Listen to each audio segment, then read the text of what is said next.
Welcome student. अभी तक हमने इन्वेंट्री मैनेजमेंट क्या होता है इसको पढ़ा। हमने पढ़ा मेथड्स ऑफ इन्वेंट्री मैनेजमेंट की। इन्वेंट्री वैल्यूएशन कर रहे हैं हम आज फीफो मेथड से। फीफो मेथड के थ्रू हम किस तरीके से अपने इन्वेंट्री का वैल्यूएट करेंगे ये हम आज इस वीडियो में देखेंगे। तो आपके सामने डिस्प्ले है एक न्यूमेरिकल। इस न्यूमेरिकल के बेस पर हम सॉल्यूशन करेंगे। 1 जनवरी को हमारे पास है बैलेंस। कितना बैलेंस है हमारे पास है 50 यूनिट्स। रेट है उसका 40, मतलब क्वांटिटी हमारे इन्वेंट्री की है 50 जिसका रेट है हमारा 4। तो अमाउंट हमारा बनता है 200। तो ये रिसीव हमने किया है 1 जनवरी को। तो यही हमारा सेम बैलेंस होगा 54 एंड 200। ठीक है। सेकेंड एंट्री जो हुई हमारी 5 जनवरी को हुई, जिसमें हमारा परचेज ऑर्डर नंबर 10 से 40 क्वांटिटी मतलब 40 यूनिट्स हमने परचेज की है। रेट उसका 3 है तो हमारा अमाउंट बनता है 120। ये 120 कैसे आया? This into this. अब जब हमारे पास ओपनिंग स्टॉक होता है, बैलेंस होता है, उसके बाद भी हमें कई बार परचेज करने की रिक्वायरमेंट होती है हमारे प्रोडक्शन के लिए, तो हमने परचेज किया। अगर हमने परचेज किया, पहले हमारे पास 50 यूनिट थी और अब हमारे पास 40 और आ गई, तो अब टोटल हमारे पास बैलेंस कितना हो गया? 90 यूनिट्स का। किस रेट पे हुआ?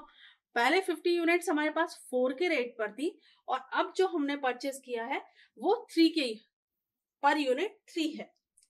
अब हमने जब इनका टोटल लगाया तो हमारे पास आ गया 320। ओके, नाउ हमें और परचेज करना है, तो हमारा सेकंड परचेज जो हुआ वो 30 यूनिट का परचेज हमने किया। जो रेट पड़ा हमें 4, क्योंकि जब भी हमें जो मार्केट में रेट अवेलेबल होगा हम उसके अकॉर्डिंग परचेज करेंगे। तो 30 यूनिट हमने परचेज किए 4 के अमाउंट से, तो हमारा टोटल अमाउंट बना है 120। अब सेम बैलेंस में आ जाएगा। हम जो जो परचेज करते जाएंगे उसे हम बैलेंस में ऐड करते रहेंगे।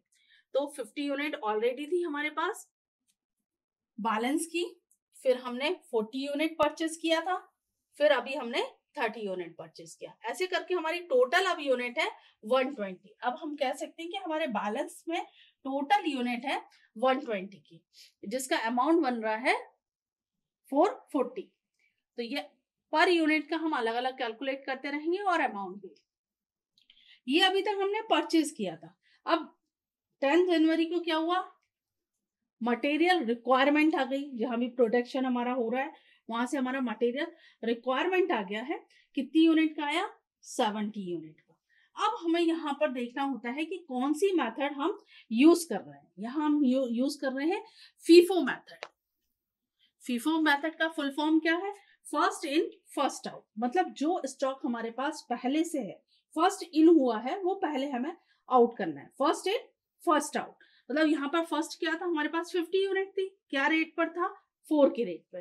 तो हम क्या करेंगे? 70 में से पहले 50 यूनिट्स को इशू करेंगे 4 के रेट पर। देन अभी भी 70 में से कितना रिक्वायरमेंट बाकी है? अभी 20 यूनिट की रिक्वायरमेंट बाकी है।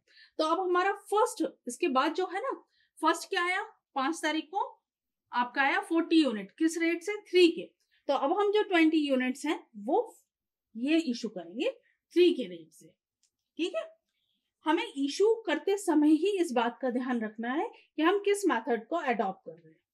तो हम अभी कर रहे हैं फर्स्ट इन फर्स्ट आउट।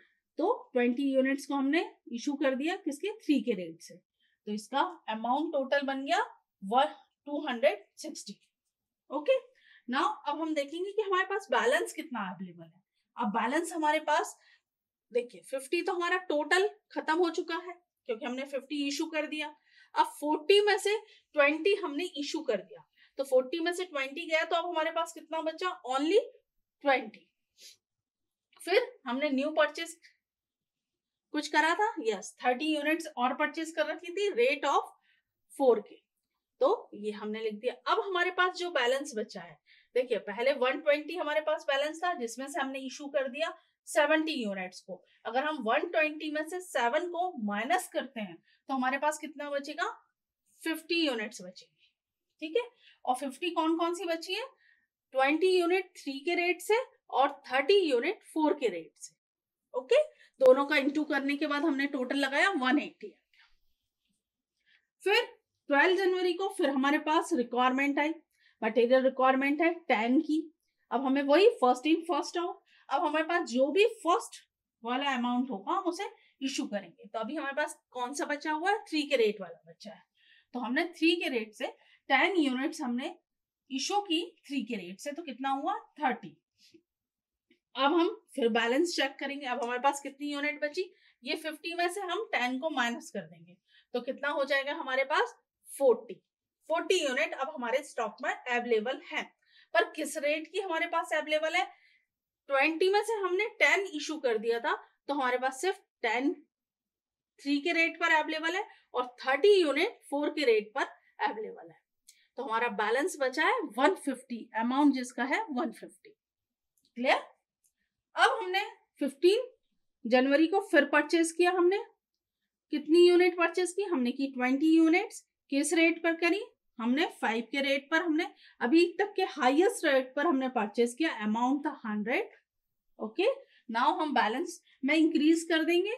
अभी हमारे पास 40 था, अब हमने परचेज किया तो 20 हो गया। हमें पता है अगर हम परचेज करते हैं तो हमारा बैलेंस इंक्रीज होता है, अगर हम इश्यू करते हैं तो डिक्रीज होता है। तो 40 प्लस 20 कितना हो गया हमारे पास 60 हमारे पास टोटल यूनिट हो गई। पर किस रेट की अवेलेबल है, 10 यूनिट हमारे पास है 3 के रेट पर, 30 यूनिट अवेलेबल है 4 के रेट पर और 20 यूनिट जो हमने रिसेंट अभी परचेज किया है वो है 5 के रेट पर। ऐसे करके टोटल अमाउंट हमारे पास है 250। ओके, नाउ हम नेक्स्ट एंट्री देखते हैं। नेक्स्ट हमारी 20 जन को है कितनी परचेज रिक्वायरमेंट है 20 यूनिट का। 20 यूनिट का है तो हम देखेंगे हमारे पास क्या क्या अवेलेबल है। बैलेंस में हमने देखा कि 10 ही हमारे पास 3 के रेट में, तो हमने पहले तो 10 इशू कर दी 3 के रेट पर। फिर जो ये 30 यूनिट्स है, ठीक है, 30 यूनिट्स में से हमने क्या किया 10 को इशू कर दिया 4 के रेट पर।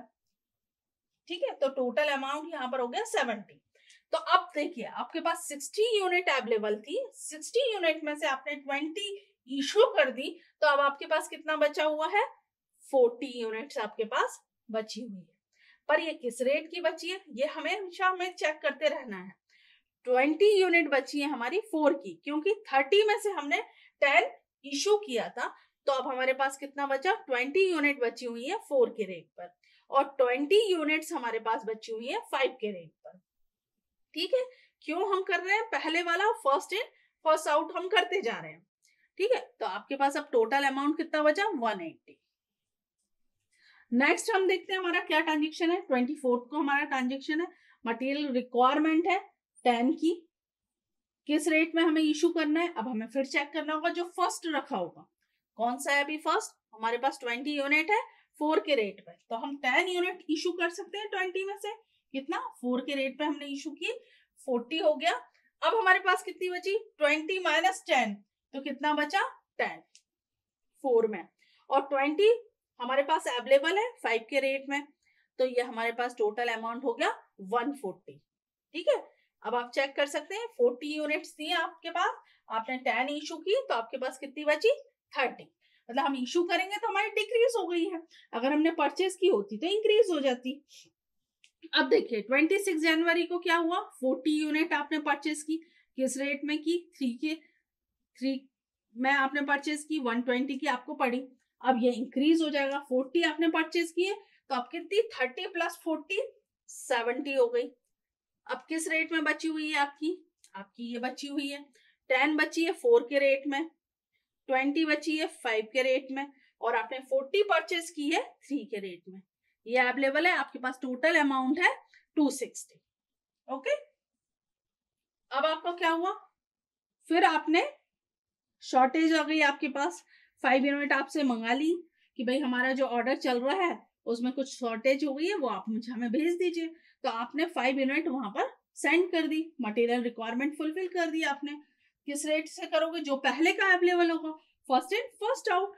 तो ये 5 यूनिट आपने, ये 10 थी ना, जो 10 किस रेट पर थी 4 के, इसमें से आपने 5 इशू कर दी तो 20 उसका अमाउंट बना। अब हम देखेंगे कि हमारे पास बैलेंस कितना अवेलेबल है। बैलेंस अवेलेबल होगा हमारा 70 में से 5 गया तो 65 हमारे पास यूनिट बची। किस रेट की बची? 10 में से 5 चली गई तो अब कितना बचा? ओनली 5 यूनिट्स बची। किस रेट की बची? 4 की बची, 4।